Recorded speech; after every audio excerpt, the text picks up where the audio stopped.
नमस्कार, मैं हूं नगमा। राजनीतिक पार्टियां और उनके नेता बिजली की रफ्तार से इन दिनों अपनी विचारधारा बदल रहे हैं। समाजवादी समाजवाद छोड़कर बीजेपी में जा रहे हैं। बीजेपी के नेता कांग्रेस का हाथ थाम रहे हैं। ये सब चुनाव का कमाल है, जिसे जहां फायदा नजर आ रहा है वहां लपक रहा है। इसे कहते हैं मौका परस्ती की राजनीति। यहां से टिकट नहीं मिला तो फौरन दूसरी पार्टी का दामन थाम लिया, और थामे भी क्यों नहीं। कोई कसम तो खाई नहीं है कि नेताओं ने कि जनता की सेवा करेंगे और अब जो कहा है उस पर बने रहेंगे, ऐसा भी कोई वादा नहीं किया। खास करके वो राज्य जो इस चुनाव के लिए बहुत अहम हैं, जैसे बिहार और यूपी, वहां तो खूब राजनीतिक उठापटक चल रही है। ज्यादातर ओपिनियन पोल के मुताबिक इस उठापटक का सबसे ज्यादा फायदा इस दफा बीजेपी को मिला है। रामविलास पासवान बीजेपी के साथ चले गए हैं। कई सरकारों में मंत्री रह चुके पासवान को शायद सत्ता से बाहर रहना अब काफी खल रहा था। उन्हें बीजेपी में उम्मीद नजर आई है। आरजेडी के सांसद और पार्टी के पुराने वफादार रामकृपाल यादव को लालू यादव ने टिकट न देकर अपनी बेटी मीसा भारती को टिकट दे दिया, तो रामकृपाल का नाराज होना लाजमी था। खबर है कि कल वो औपचारिक तौर पे बीजेपी में शामिल हो जाएंगे।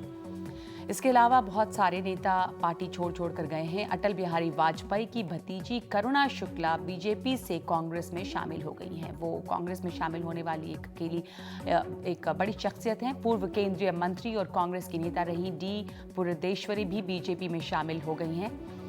जगदम्बिका पाल ने भी कांग्रेस छोड़ी है। अमर सिंह और जया प्रदा अपने समाजवाद छोड़कर आरएलडी में शामिल हो गए हैं। अजीत सिंह से मिल गए हैं वो। अमर सिंह फतेहपुर सीकरी से चुनाव लड़ेंगे, जया प्रदा बिजनौर से चुनाव लड़ेंगी। कांग्रेस की पहली लिस्ट में भिंड से भागीरथ प्रसाद का नाम था, वो बीजेपी में शामिल हो गए हैं।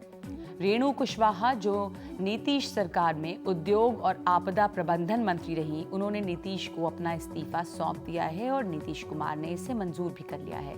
माना जा रहा है कि वो भी बीजेपी में शामिल होंगी। पिछले महीने नीतीश के मंत्रिमंडल की महिला मंत्री परवीन अमानुल्लाह ने भी इस्तीफा दे दिया और आम आदमी पार्टी का दामन थाम लिया। राजू श्रीवास्तव ने समाजवादी पार्टी का टिकट लौटा दिया, ऐसा उनका कहना है। कानपुर से उन्हें सपा का उम्मीदवार बनाए जाने के बावजूद पार्टी के लोग उनके साथ सहयोग नहीं कर रहे हैं। पप्पू यादव आरजेडी में शामिल हो गए हैं। विनोद कुमार बिन्नी ने आम आदमी पार्टी छोड़ दी है।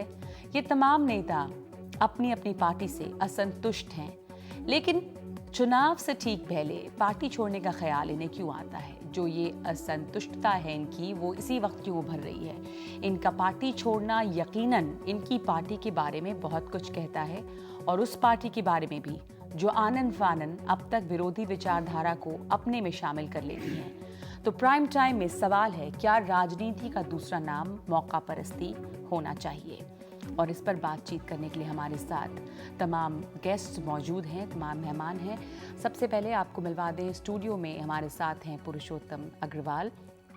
उसके अलावा मेरे साथ तमाम लोग जुड़ेंगे, जैसे कि प्रोफेसर गुलाम गौस होंगे, जो कि अब जेडीयू के नेता हैं, अब तक आरजेडी में थे। प्रेम शुक्ला एडिटर हैं दोपहर का सामना के।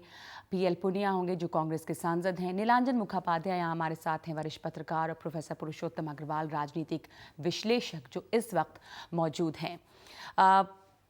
इस सबसे पहले मुझे ये लग रहा है कि चुनाव के वक्त जो तमाम पार्टियां हैं वो उस विशाल समंदर की तरह हो गई हैं, जिससे अपने में समाने वाली तमाम छोटी बड़ी नदियों से कोई परहेज नहीं है।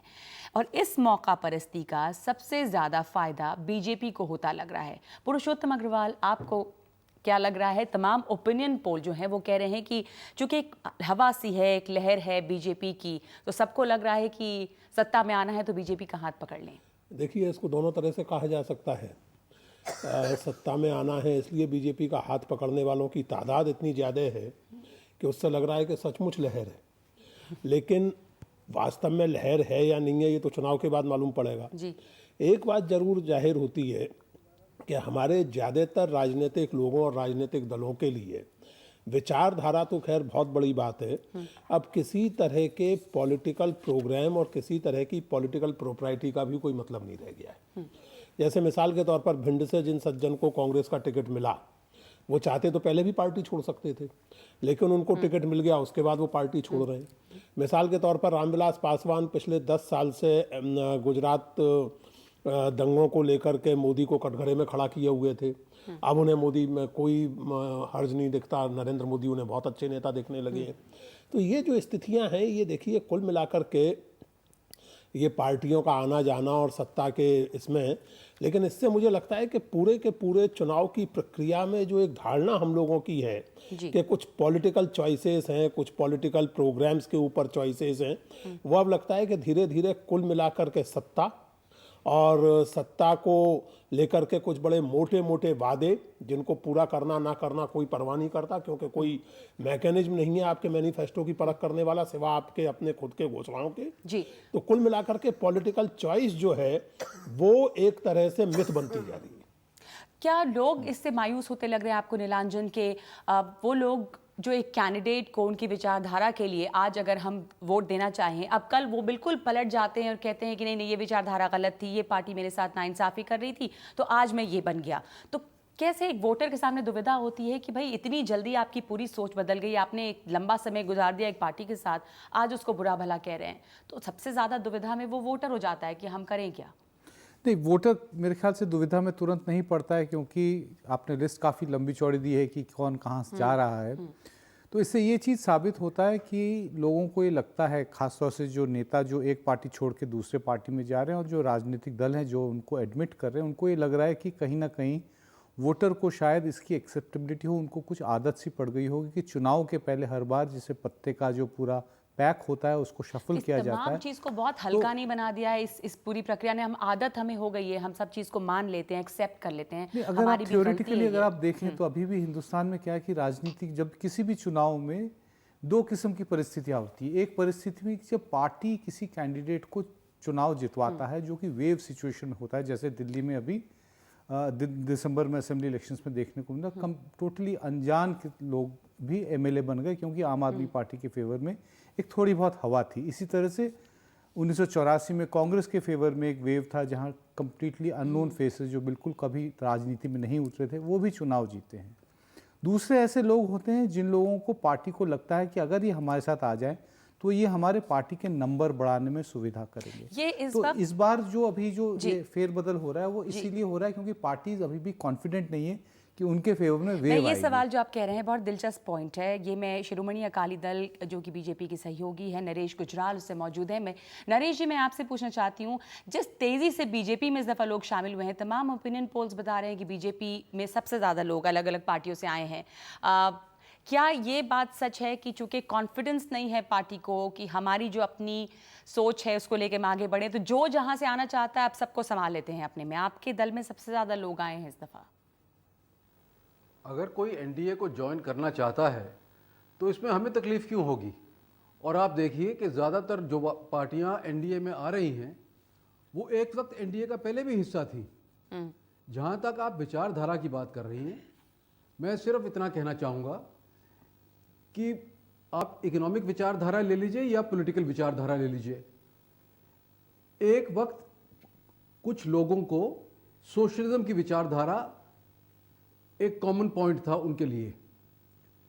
लेकिन एक जब जयप्रकाश नारायण जी के बाद और इंदिरा गांधी जी के बाद और उसके बाद चौधरी चरण सिंह की मौत के बाद ये बात खत्म हो गई और जितने भी ये सो कॉल्ड सोशलिस्ट थे इनमें सिर्फ एक चीज़ कॉमन रह गई कि इनका जो इनका प्यार था मर्सिडीज बेंज कारों के साथ या बड़ी बड़ी एसयूवीज के साथ या प्राइवेट प्लेन और प्राइवेट हेलीकॉप्टर का, सिर्फ वही बात रह गई और कोई सोशलिज्म की बात नहीं रही। जहां तक पॉलिटिकल विचारधारा का बात था वो बार बार ये बात करते थे सेकुलरिज्म वर्सेस कम्युनलिज्म।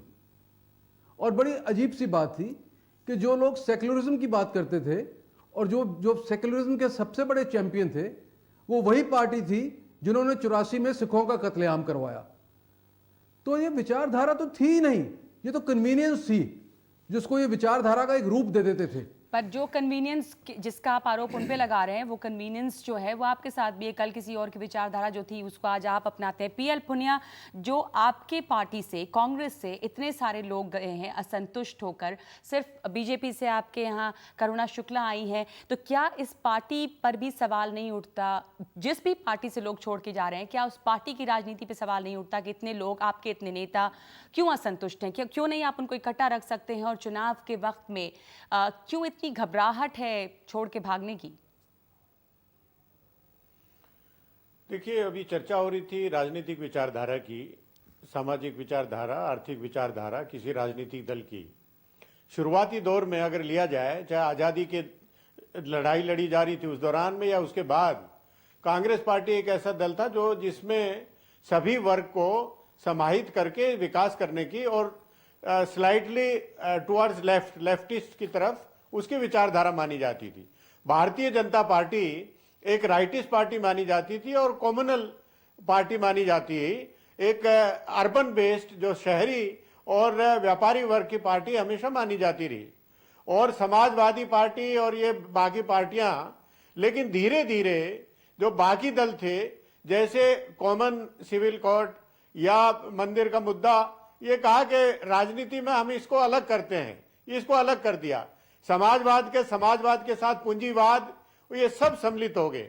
तो एक अगर देखा जाए तो सारे दल की विचारधारा लगभग एक जैसी बन गई। लेकिन तो अगर कोई पार्टी छोड़ के कोई जाता है तो उसको एक झेप नहीं लगती, लेकिन आप उसको सच एक ये नहीं लगता कि साहब मैं एकदम समर्थन कर विचारधारा की वजह से नेता जा रहे हैं। पुरुषोत्तम अग्रवाल, क्या ये विचारधारा? नहीं, मैं बात कर रहा हूँ मेरी बात नहीं पूरी, लेकिन जहां जो फायदा मिल रहा है वहां जा रहे हैं। मैं बात कर रहा हूँ ये नगमा जी मेरी बात सुनिए। हाँ, बोलिए। मैं असली बात ये है, मैं कह रहा हूं कि ये लोगों को झेप नहीं लगती, लेकिन जो छोड़ के जाते हैं वो अपने निजी स्वार्थ के लिए जाते हैं। वो वाकई अवसरवादिता और मौका परस्ती के है, और इसका जनता में इसका खुल के विचारधारा पे विचार होना चाहिए कि ऐसे लोगों को रिजेक्ट करें।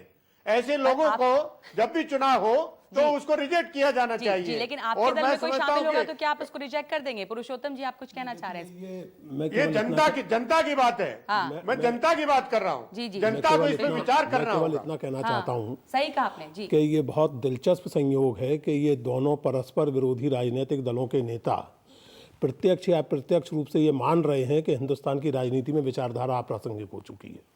विचारधारात्मक सीमाएं जैसे समाप्त हो चुकी हैं, communalism versus secularism, socialism versus free enterprise, ये सब जैसे खत्म हो गया है और एक अजीब तरह का घालमेल पैदा हो गया है।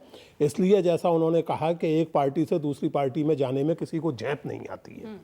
अब सवाल ये है कि अगर ये स्थिति बन गई है तो इसमें झेप एक पार्टी से दूसरी पार्टी में जाने में चाहे ना भी आए, लेकिन राजनीति मात्र को करने में झेप आनी चाहिए।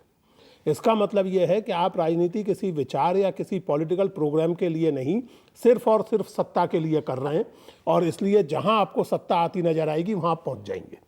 दूसरी बात अगर सब मान लें तो फिर उनको भी शर्म नहीं आएगी खुलेआम? वही मैं कह रहा हूँ कि फिर सब जाहिर है कि राजनेता तो ये मान ही चुके कि राजनीति का प्रोग्राम और विचारधारा से कोई वास्ता नहीं है। अब ये लोग ये चाहते हैं कि हिंदुस्तान की जनता भी ये मान ले और इस बात को इंटरनलाइज कर ले कि आप किसी भी पार्टी में रहें, किसी भी पार्टी के समर्थक हो, अंततः मसला सत्ता का है, इसलिए इसमें झेपने की परेशानी होने की कोई बात नहीं है। उसके बाद मैं पीएल पुनिया के पास जाऊंगी, जवाब देना चाहते हैं इसका। 30 साल हो गए हिंदुस्तान की राजनीति में आया राम गया राम का फ्रेज इंट्रोड्यूस हुआ था। करीब 25 साल के ऊपर हो गए हैं कि एंटी डिफेक्शन लॉ लगाया गया था, लागू किया गया। उसका कुछ फायदा हुआ, लेकिन उसके बाद भी अभी तक ये जो प्रक्रिया होती है वो किसी तरह से ख़त्म नहीं होती। हर चुनाव के बाद ये एक प्रोसेस आ गया है। क्या हम लोगों को इलेक्टोरल रिफॉर्म की जब हम लोग बात करते हैं, इसको एक्सटेंड करके प्री इलेक्शन फेज में भी करना चाहिए। एक मिनिमम एक पीरियड क्या हम तय कर दें कि इसके बाद अगर कोई भी नेता किसी दल में शामिल होता है तो उसको वो पार्टी अगर इलेक्शन का अपना नॉमिनेशन देगी तो वो चुनाव उनका रद्द हो जाएगा। ये बहुत अहम पॉइंट है, इस पर आप कुछ कहना चाहेंगे पीएल पुनिया? आप क्या इस पे विचार है कि क्या ये जो एंटी डिफेक्शन लॉ है उसको अब हम प्री इलेक्टोरल्स में भी शामिल कर दें कि चुनाव के कुछ दिनों पहले तक कम से कम एक रोक रहे कि अब आप पार्टी छोड़ के नहीं भाग सकते? अगर आपको लग रहा है आपकी पार्टी डूब रही है, आप दूसरे फायदे वाले पार्टी की तरफ चले गए, क्या इस पर बहस जरूरी है इस वक्त? जिस तेजी से लोग अपने दल बदल रहे हैं उससे सवाल उठ रहा है। देखिए, सबसे पहले तो मैं विचारधारा की बात करना चाहूंगा। मैंने स्पष्ट रूप से कहा, कांग्रेस पार्टी एक ऐसी पार्टी है जो आजादी के पहले और आजादी के बाद सभी वर्ग को एक साथ लेने की बात करती रही, और बाकी दल उनकी अलग अलग विचारधारा थी, लेकिन धीरे धीरे वो कॉपी करते जा रहे हैं कांग्रेस पार्टी के विचारधारा को। और इसीलिए मैंने कहा कि वो लगभग सभी बातें जो कांग्रेस पार्टी जो बात करती है वही सभी पार्टियां करने लगी, इसीलिए झेप की बात कही। और मैं ये कहना चाहूंगा, तो मैंने तो ये भी कहा है, मैंने पहले ये भी कहा है कि जो घोषणा पत्र होते हैं उसकी समीक्षा बाद में होती रहे, इलेक्शन चुनाव आयोग उसकी समीक्षा करे, और जो राजनीति में जो जनप्रतिनिधि रहते हुए जो दल को छोड़ते हैं, दल को छोड़ के दूसरे में जाते हैं, उसके ऊपर एंटी डिफेक्शन लॉ लागू होना चाहिए। उनको कम से कम 6 साल तक उनको इलेक्शन लड़ने पे पाबंदी होनी चाहिए, ऐसा मेरा मानना है। और इस पर आपने पीएल पुनिया, माफ कीजिए आपको रोक रही हूँ, गुलाम गौस साहब भी हमारे साथ यहाँ पे मौजूद हैं और प्रेम शुक्ला भी हैं। गुलाम गौस साहब, आपने हाल में आरजेडी को छोड़ा और आप जेडीयू में अब हैं। अब ये जो एंटी डिफेक्शन लॉ की जो बात हो रही है कि लागू होना चाहिए चुनाव के पहले भी, कितने दिन पहले तक आप पार्टी छोड़ सकते हैं या नहीं, इस पे आपका क्या विचार है? होना चाहिए ऐसा? और आपने क्यों आरजेडी छोड़ा, क्या शिकायत थी आपको? किसी दल में होने का मतलब नहीं ये होता है कि कोई व्यक्ति उस दल का गुलाम हो गया है। उसकी अपनी निजी राय या पार्टी की जो नीति है, अगर उससे इतर होके कोई नेता अपने पार्टी को फैक्ट्री समझ लेता है तो क्या रास्ता बच जाता है?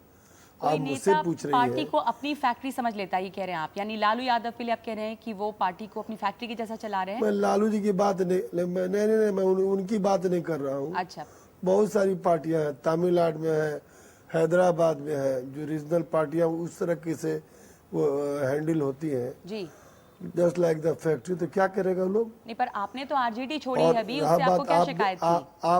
आप शिकायत हम ये कर रहा हूँ, जो लोग सामाजिक न्याय की बात करते हैं, मतलब पूरे समाज के लिए, हिंदू मुस्लिम समाज के लिए, हमारे पार्टी में विशेष रूप से दर्जनों ऐसे वर्कर जो जमीनी कार्य करता था, जिन्होंने पार्टी को संकट के दिन में पार्टी को सींचने का काम किया, उनको नजरअंदाज कर दिया गया।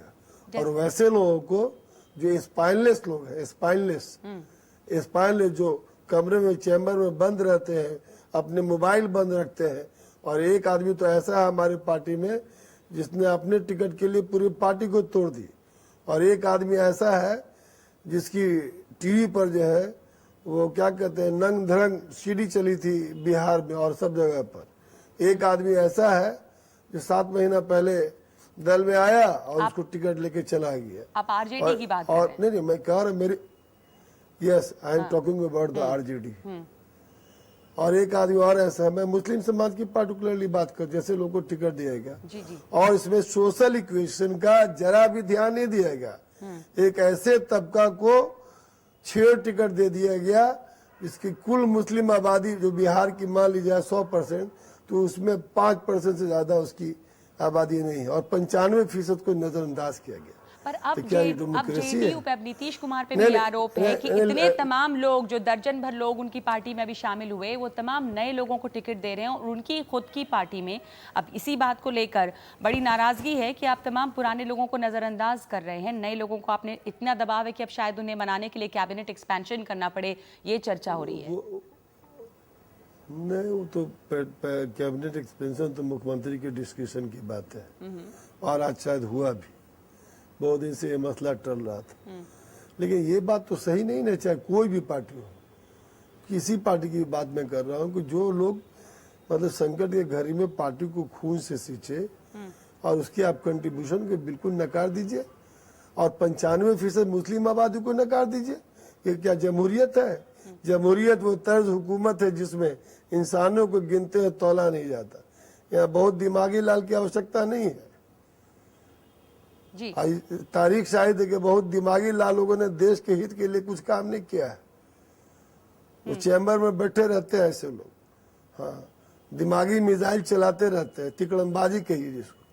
जो लोग ग्रास रूटेड होते हैं, चाहे चौधरी चरण सिंह रहे हो, चाहे कर्पूरी ठाकुर रहे हो, चाहे डॉक्टर लोहिया रहे हो, ये तमाम वीपी सिंह पार्टियों पर रहे हो। ये तमाम पार्टियों पर आरोप रहा है। मैं एक दफा पहले प्रेम शुक्ला के पास जाना चाहूंगी कि ये तमाम पार्टियों पर आरोप रहा है कि वो अपने ग्रास रूट वर्कर्स को नजरअंदाज करते हैं। जो स्टार्स दूसरी पार्टी को छोड़ के आ गए उनको वो फॉरेन टिकट दे देते हैं। ये सभी पार्टियों पर लागू हो रहा है, चाहे वो इस वक्त बीजेपी हो, चाहे वो जेडीयू हो, आरजेडी हो, कांग्रेस हो, ये सभी जगह हो रहा है ये।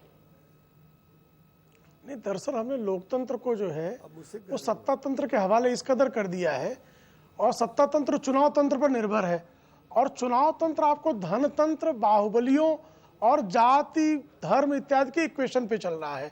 परिणाम स्वरूप कहीं पर विचारधारा के लिए कोई अवकाश ही शेष नहीं है। और चुनाव में जब आपको कोई लेता है तो बस यही देखता है कि आप विचारधारा से कितने प्रबल हैं, ये वो नहीं देखता। आपके नीति कार्यक्रम क्या है, ये नहीं देखता। आप चुनाव जीत सकते हैं क्या, पार्टी की सीट बढ़ा सकते हैं क्या, और पार्टी सत्ता में आ सकती है क्या, और सत्ता क्यों चाहिए, ताकि हम संसाधन जमा कर सकें।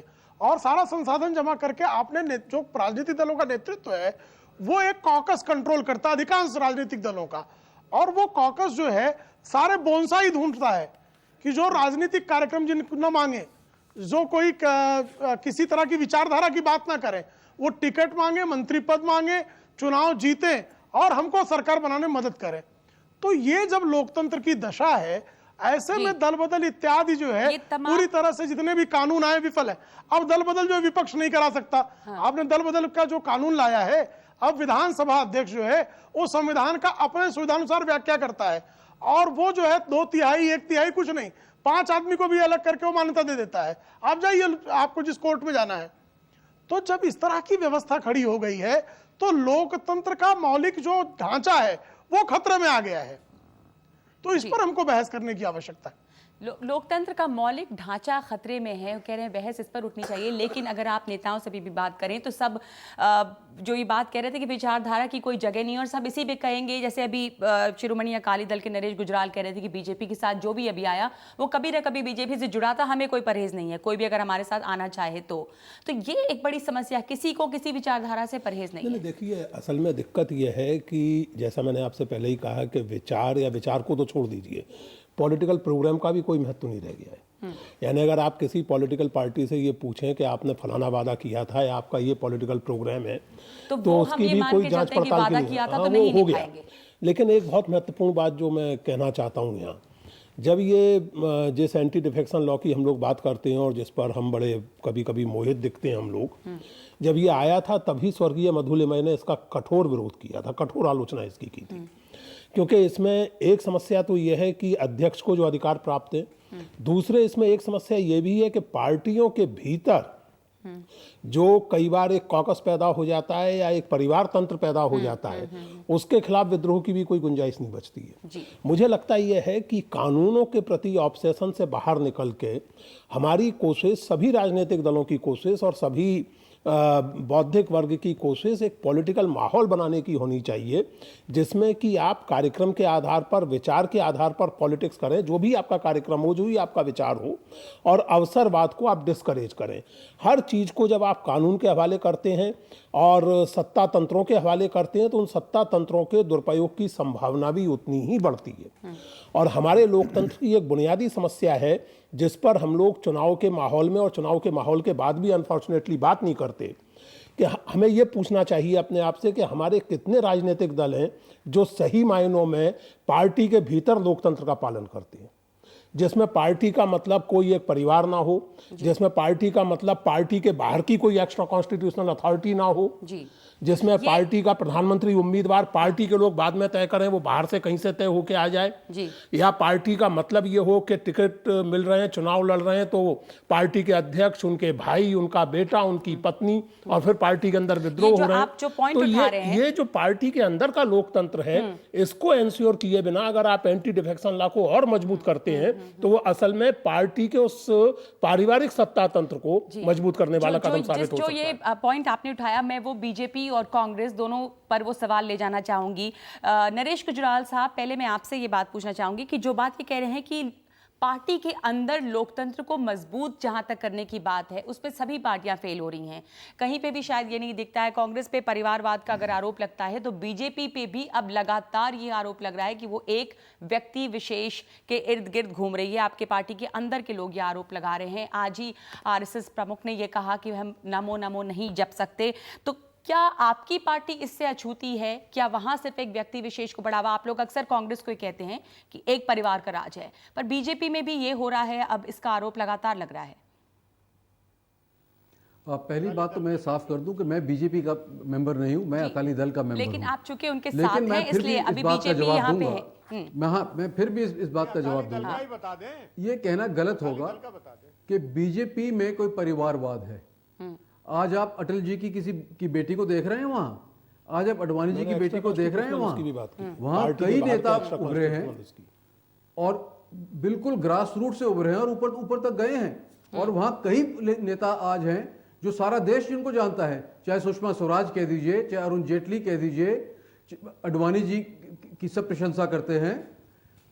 आप वेंकैया जी को साउथ इंडिया में देख लीजिए, वहां राजनाथ जी हैं, वहां कई महान नेता हैं और जो सब के सब ग्रास रूट से ऊपर आए हैं। गुजराल साहब, ऐसा नगमा, तो आप कैसे कह सकते हैं मैं केवल परिवारवाद की बात नहीं कर रहा, मैंने कहा एक्स्ट्रा कॉन्स्टिट्यूशनल अथॉरिटी। ये हम लोग यहाँ कोई भाजपा पर बहस करने नहीं बैठे हैं, लेकिन भाजपा का अध्ययन करने वाला हर व्यक्ति जानता है कि भाजपा में और किसी पद पर कोई पहुंच जाए, संगठन मंत्री वही होता है जिसे आरएसएस नॉमिनेट करता है। ये सन 1951 के जमाने से लेकर जब वो भारतीय जनसंघ थी तब से लेकर 2014 तक सच है कि भाजपा में संगठन मंत्री के पद पर आरएसएस का नॉमिनी होता है और उसके चुनाव का कोई सवाल नहीं होता है। वो जो संघ चालक कह देते हैं उसी व्यक्ति को संगठन मंत्री बनाया जाता है और संगठन मंत्री बाय डेफिनेशन पार्टी के सारे संगठन पर तीखी निगाह रखता है, कंट्रोल रखता है। मेरे कहने का मतलब ये, जस्ट मिनट रंजन, मेरे कहने का मतलब ये है कि जब हम लोकतंत्र की चिंता करते हैं तो पार्टियों के भीतर लोकतंत्र की भी चिंता करें। आरएसएस कभी चुनाव नहीं लड़ता, आरएसएस इलेक्टोरल प्रोसेस के जरिए लोगों के सामने अकाउंटेबल होने के लिए कभी तैयार नहीं है और वो देश की एक इतनी बड़ी पार्टी को संगठन मंत्री पद के जरिए कंट्रोल करता है। ये लोकतंत्र के लिए चिंता का विषय है, उतना ही बड़ा चिंता का विषय है जितना कि वंशवाद। और जो आप वंशवाद या परिवार के हावी होने की बात कर रहे हैं, वो कांग्रेस पर लगातार आरोप रहता है कि एक परिवार वहां पे हावी है और उस परिवार के अलावा वहां कोई फलता फूलता नहीं है। पीएल पुनिया साहब, आप इसका जवाब देना चाहेंगे? देखिए, ये आरोप पूरी तरह से बेबुनियाद है। कैसे ये बेबुनियाद है? अनेक ऐसे, नहीं, मेरी बात सुन लीजिए, अगर आप ही को जवाब देना तो आप दे दें। नहीं, मैं आपसे सवाल पूछ रही हूँ कि कैसे बेबुनियाद है। मैं स्पष्ट रूप से, मैं बताने देंगे तो बता दूंगा। बताइए। अगर आप ही को दवा देना तो दवा दे दे। देखिए, हमारे एक से एक दिग्गज नेता हैं और जो आप परिवारवाद की बात कर रहे हैं, सोनिया जी हैं, राहुल जी हैं, वो जनता से मैंडेट लेके आते हैं और आप रिकॉर्ड उठा के देख लीजिए, जो बोल रहे हैं भारतीय जनता पार्टी या जितने भी दल हैं उन सब के नेता यहाँ पर चुनाव लड़ते हैं उनके खिलाफ और उनके हर इलेक्शन में जमानत जब्त होती है। तो जनता का जनादेश लेके जो आए उसको परिवारवाद की संज्ञा अगर देंगे तो समझ में नहीं आती बात। आपने अभी ग्रेवाल साहब बता रहे थे, बात कर रहे थे, ये अकाली दल, श्रोमणी अकाली दल से संबंध रखते हैं, उनके बारे में आपने सवाल नहीं पूछा कि उनका प्रकाश सिंह बादल जी या उनके बेटे, उनकी क्या हैसियत है उसके परिवार में। बाकी दलों के बारे में आपको कोई जानकारी नहीं, बाकी दलों से और भी ऐसे दल के बारे में जो वास्तव में, आप पर भी आरोप है, बाकी दलों पर भी है, जो वास्तव में राष्ट्रीय दल है, जो वास्तव में वही व्यक्ति आगे सामने आता है जो जनता से जनादेश लेके और तब वहां जाके बैठता है। ऐसे व्यक्तियों के बारे में ये आरोप लगाना मैं समझता हूं कि बिल्कुल सही नहीं है। जो आप कांग्रेस के बारे में आप कह रहे हैं, ये आप शिरोमणि अकाली दल के बारे में कह रहे हैं, वो तमाम पार्टियों पे लागू है। मैं सिर्फ किसी एक पार्टी के लिए नहीं कह रही हूँ। जैसे गुलाम गौस साहब हैं, वो शायद ये बताएंगे बेहतर कि क्या ये छोटी और दूसरी रीजनल पार्टियों में नहीं है, वहां पे शायद ज्यादा हावी है। जी बोलिए, कहिए गुलाम गौस साहब। पीएल पुनिया साहब, जी मैं कह रहा हूँ, पीएल पुनिया साहब जिस तरह का तर्क दे रहे हैं, उर्दू में कहावत है कि तू पिए तो शरबत, अब मैं पिए तो ताड़ी। कांग्रेस में एक पार्टी ऐसी है, कांग्रेस पार्टी, और उसका एक परिवार ऐसा है जो इस मुल्क पर हुकूमत करना अपना जन्मसिद्ध अधिकार समझता है। उसी तरह अब्दुल्ला का परिवार है वहाँ मैंडेट लेके। कश्मीर में। जनता का मैंडेट और लेके यार मैंडेट क्या लीजिएगा, मैंडेट मैंडेट- थोपते हैं राजकुमार लोगों जनता ने को, मैंडेट नहीं दिया। राजकुमारों को जनता ने थोपते मैंडेट नहीं दिया तो हैं। हम बाहर बहुत बैठे। मैंडेट है हम गरीब। विपक्ष में अरे भी चुप बैठे। रहिए ना, चुप रहिए, आप बाद में बात हम कीजिए। विपक्ष में भी आप बैठे। चुप रहिए। जब जनता ने ये मैंडेट नहीं लोग दिया, ये तो हम लोग विपक्ष में बैठे। अरे भाई, इनको चुप कीजिए पहले, जी, इनको आप चुप बोलिए। कीजिए, इनको चुप कीजिए। पुनिया साहब, बोलने दीजिए एक इनको। खानदान जो है, एक खानदान इस मुल्क पर हुकूमत करना जन्मसिद्ध अधिकार समझता है, चाहे वो नाहल हो, अलबराहा हो, किसी तरह का हो, लेकिन जबरदस्ती इसको इस मुल्क के सीने पर थोपेंगे। अब ये चलने वाला नहीं है। और दूसरी बात मैं कह रहा था, एक साहब कह रहे थे, उन्होंने बहुत ठीक बात कही कि पार्टी के अंदर जब तक इंटरनल डेमोक्रेसी नहीं होगा और जो है ये परिवारवाद की समस्या से पार्टी मुक्त नहीं होगी, और इस परिवारवाद से आज कोई भी दल बचा हुआ नहीं, शायद ही एक आध दो दल बचा हुआ है। मैंने नाम लिया तमिलनाडु का, मैंने नाम लिया हैदराबाद का, मैंने नाम लिया पंजाब का, मैंने नाम लिया बिहार का। इसलिए इन लोगों को अब सोचना चाहिए कि लोकतंत्र रहेगा कि परिवारवाद रहेगा, इंटरनल डेमोक्रेसी रहेगी कि नहीं रहेगी। जब तक इंटरनल डेमोक्रेसी नहीं रहेगी, लोकतंत्र स्थापित नहीं हो सकता है। कोई आदमी फैक्ट्री की तरह अपने पार्टी को नहीं चला सकता है। जी जी, नीलांजन जी। देखिए, बातचीत से ये चीज़ सब उभर के आ रही है कि एक तरह से हिंदुस्तान की जो राजनीति है वो एक तरह से कोरस ऑफ ऑटोक्रेसीज है। हर पॉलिटिकल पार्टी उसी तरह से ऑटोक्रेसी और एक डिक्टेटोरियल तरीके से चल और रही है। उसके तमाम नेता उतनी त्रस्त और हैं। मजेदार बात यह है कि गुलाम गौहर साहब बता रहे थे कि ये फैक्ट्री जिस पार्टी को वो छोड़ के आए, ये फैक्ट्री को ये उस पार्टी को फैक्ट्री के तौर पे चलाया जा रहा है। नहीं, बहुत सारी है, एक ही पार्टी की बात और नहीं है। दुख की बात है कि बहुत सारी दुख पार्टियां की हैं। बात यह है कि ये जो रियलाइजेशन है कि मैं जिस पार्टी में हूँ, ये पार्टी के तौर पे डेमोक्रेटिक तरीके से नहीं चलाया जा रहा है, बल्कि एक ऑटोक्रेटिक, एक इंस्टीट्यूशन, एक फैक्ट्री के तौर पे चलाया जा रहा है। इसका रियलाइजेशन 2014 में नहीं, 2009 में भी हुआ था, 2004 में भी हुआ था। पिछले तमाम पता नहीं करीब कम से कम 30-35 साल तो हम लोगों को चुनाव देखते हुए हो गए। हर बार होता है। जब तक इसके कुछ इंस्टीट्यूशनल करेक्टिव मैकेनिज्म हम लोग नहीं लेंगे, तो ये अगला जो चुनाव होगा उसमें फिर हम लोग यही बहस अलग अलग मीडिया में फिर करते हुए पाए जाएंगे।